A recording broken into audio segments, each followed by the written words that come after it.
है अपने माँ के इशारों पर, अपनी भाभी के इशारों पर, अपने साथ काम करने वाले किसी कलीग के इशारों पर, और तब चुभने लगती हैं आप उसको।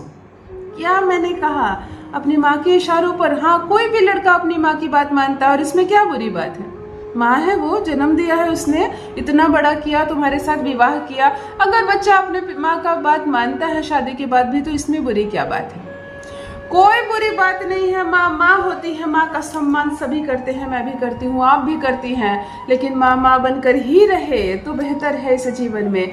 जिस क्षण किसी लड़के की शादी होती है और वह कुंवारेपन से निकलकर एक गृहस्थ जीवन में प्रवेश करता है, उस क्षण एक कन्या उसका हाथ थामती है, उसके बाद वो संतान को जन्म देती है और यहाँ से उसकी गृहस्थी शुरू होती है। तब माँ को चाहिए यहाँ थोड़ा ठहर जाओ, अब तुम्हारा बेटा बड़ा हो गया है, कोई स्त्री उसके जीवन में आ गई है, फिर उसकी अपनी संतान हो गई है, तुम यहाँ से देखो ना, उसको ध्यान से देखो, कोई गलती हुई तो टोको ना, कुछ अच्छा करो तो शाबाशी दो, उसको प्यार करो, उसका ख्याल रखो, लेकिन इन दोनों की गृहस्थ जीवन में तुम प्रवेश मत करो। तुम किसी और की पत्नी हो, तुमने भी अपने गृहस्थ जीवन चलाई है, भूल मत जाओ, भूल मत जाओ। तुमने भी अपनी गृहस्थ जीवन चलाई है, तुमने भी सारे सुख देखे हैं, फिर सब भूल क्यों गई? फिर क्यों आ रही हो पति और पत्नी के बीच में? जो भी स्त्री इस वक्त मुझे देख रही है, जो माँ है, जो सास है, मैं उससे कहूंगी, जब आप ब्याह कर आई थी तो आपकी भी ये इच्छा थी कि मेरा पति मेरी बात सुने, मेरी गृहस्थी में एक हद तक ही मेरी सास प्रवेश करे, हद से ज्यादा ना दखल दे। तो इस वक्त अपने बहू की मनसा भी सोचो। अगर बहू और बेटे को भी थोड़ा सांस लेने का समय दो ना। कुछ औरतों को मैंने देखा है कि बेटे से प्यार उमड़ता नहीं है, जैसे ही बेटी की शादी हो जाती है तो बेटे से इतना प्यार उमड़ता है कि बहू से बात भी करे तो माँ को बुरा लगता है। ये क्या बात हुई? फिर विवाह मत करो अपने बेटे का, कम से कम उस लड़की को चैन से रहने दो जिसको ब्याह कर लाई हो अपने घर में। अच्छा नहीं लगता है? सास सास होती है, बहुत सम्मान होता है उनका, वो एक तो पति परमेश्वर समान होते हैं और वो पति की माँ होती है, तो अपनी हरकतों पर काबू रखिए। आप भी कभी दुल्हन थी, आप भी कभी बहू थी, तो अपनी बहू के दिल को समझो। हर उस लड़की के लिए कहना चाहूंगी जिसकी सास बिना मतलब दखल दे रही है तुम्हारी गृहस्थ जीवन में, हर एक चीज पूछकर, तुम्हारा पति तुमसे बात भी करता है तो अपनी माँ से पूछकर, तुम कुछ भी उससे डिमांड करती हो, इतनी छोटी सी चीज, एक चॉकलेट खाने की भी इच्छा तुम करती हो, तो पति जाकर माँ से पूछता है कि उसने मुझसे चॉकलेट मांगा है, लाकर दूं या नहीं? माँ ने कह दिया नहीं तो फिर नहीं। ऐसी गृहस्थी अच्छी नहीं है, ऐसी गृहस्थी अच्छी नहीं है। फिर क्या करोगी? माँ को कहाँ भेज दोगी? माँ का तो घर है, फिर क्या करोगी? तुम ही छोड़कर चली जाओगी। जनरली इस तरह का जब रिलेशन हो जाता है ना, तो पत्नी ही छोड़कर चली जाती है। माँ का तो घर है, माँ का तो बेटा है, माँ का तो संसार है, उसे कहाँ भेजना है? तुम ही चली जाओ, फिर ये रिश्ता टूट जाएगा, ये रिश्ता टूट जाएगा। बहुत सारे रिश्ते सिर्फ माँ के प्यार की वजह से टूट गए, तो इतना प्यार मत करो ना अपने बेटे को, करो हृदय में करो, इतना मत जताओ। एक स्त्री आ गई है ना उसका ख्याल रखने के लिए, फिर उसको क्यों लाया तुमने?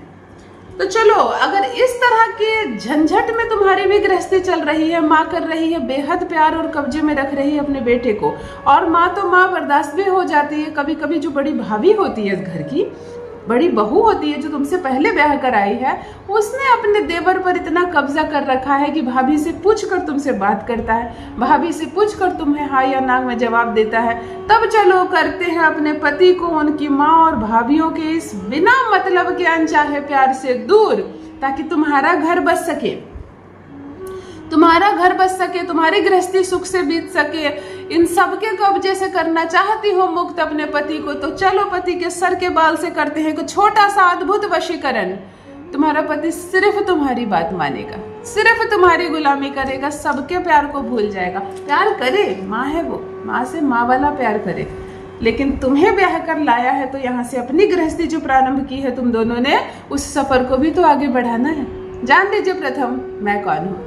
नमस्कार दोस्तों, मैं हूँ खुशबू सिंह। बहुत स्वागत, बहुत अभिनंदन करती हूँ आप सबका अपने YouTube चैनल ज्योतिष ज्ञान में। कैसे हैं आप और घर में सब कैसे हैं? मेरे कमेंट सेक्शन में जय माता दी, हर हर महादेव अवश्य लिखें, अपनी खैरियत मुझे जरूर बताएं। पढ़ती हूँ हाथ की रेखाएं, पढ़ती हूँ जन्म कुंडली, और आप कुछ न कहें तो आपका चेहरा भी पढ़ लेती हूँ। करम है, कृपा है ऊपर वाले की, प्रेम है आप सबका। जुड़िए ज्योतिष ज्ञान चैनल से। जो भी नए भाई बहन चैनल पर पहली बार आए हों, मेरे वीडियो को पहली बार देख रहे हो, मुझसे प्रथम बार मिल रहे हो, चैनल से जुड़िए, सब्सक्राइब कीजिए, मेरे परिवार का हिस्सा बनिए। दिल नहीं टूटने दूंगी, एक भी घर नहीं टूटने दूंगी। तलाक किसी कीमत पर नहीं होगा। पति के सर से थोड़ा सा बाल आपको लेना है और वो हो जाएगा आपके कब्जे में। कुंवारी लड़कियां भी करें यह प्रयोग यदि अपने प्रेमी को अपना पति बनाना चाहती है। यदि प्रेमी से विवाह चाहती हो, प्रेमी मुकर रहा है, उसकी माँ ने मना कर दिया, उसके पापा ने मना कर दिया, किसी मित्र ने मना कर दिया, तो तुम्हारे प्रति सारे प्यार को भूल गया, तब चलो करते हैं उसको अपने काबू में।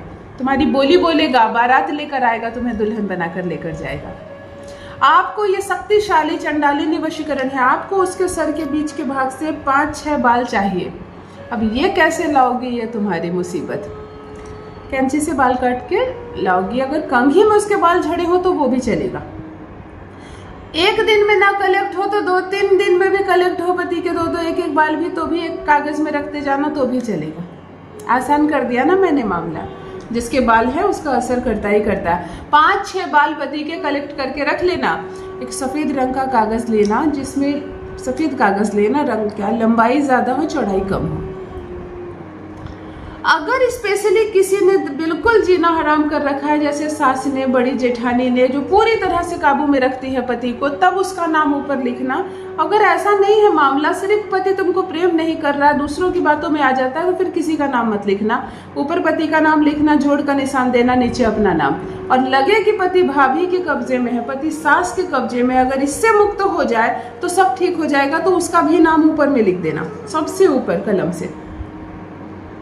अभी ध्यान से सुनो, जो तुमने बाल कलेक्ट किया है पति का, वो लेना और पति का जहां नाम लिखा है उसके ऊपर रख देना। कागज को खूब सुंदर से मोड़कर पुड़िया बनाकर एक बॉक्स की तरह बंद कर देना। हाथ में कागज को रख लेना, आंखें बंद करना, पति की अनुभूति करना, उसको देखने का प्रयास करना। दिन केवल और केवल शनिवार हो। एक चंडालिनी वशीकरण है, कभी भी भूलकर ऐसे ही चलो देखते हैं क्या होता है, ट्राई करते हैं, ये सब करने के लिए इस वशीकरण को ना करें। इस हाथ में 2 दाने गेहूं और 2 दाने अरवा चावल के ले ले। केवल 2 दाने गेहूं और 2 दाने अरवा चावल के ले ले। केवल 2 मतलब 2, ज्यादा सारा नहीं ले लेना, और बंद कर लेना मुट्ठी में। और दाहिने हाथ में वो बाल वाला तुमने कागज लिया है जिस पर अपना और अपने पति का नाम जोड़ के निशान के साथ लिखा है, ओम चन चन चंडालिनी नमः वशीकरण कुरु कुरु। इस मंत्र को 2 बार बोलना, 2 बार सांस लेना, रुकना, फिर 2 बार बोलना। अच्छी तरह समझ गई? 2 बार इस मंत्र को बोले, थोड़ा ठहरना, 2 बार लंबी गहरी सांस लेना, फिर 2 बार बोलना। और इतना बोलने के बाद थोड़ी सी अग्नि जलाना, चाहे कपूर के माध्यम से, चाहे पेपर के माध्यम से। और ये पेपर जिसमें तुमने बाल ये किया है, संपूर्ण जलाकर नष्ट कर देना, संपूर्ण जलाकर खत्म कर देना। अब ये जो 4 दाने अनाज के हैं, 2 चावल के और 2 गेहूं के, इसको पाउडर फॉर्म में कर देना। गेहूं और चावल एक साथ भून देना। इसका थोड़ा सा भाग तुम भी खाओगी और इसका थोड़ा सा भाग पति भी खाएगा। किसी भी चीज में मिलाकर खिला देना। ये चंडालिनी वशीकरण है, कार्य ना करे तो ऐसा हो ही नहीं सकता है। पति तुम्हारी बोली बोलेगा, तुम्हारी हर बात मानेगा। जो तुम्हारी ओर देखना नहीं चाहता है वो सिर्फ और सिर्फ तुम्हारे वश में होगा। अवश्य करें, अपना अनुभव मेरे साथ भी अवश्य साझा करें। बहुत बहुत धन्यवाद।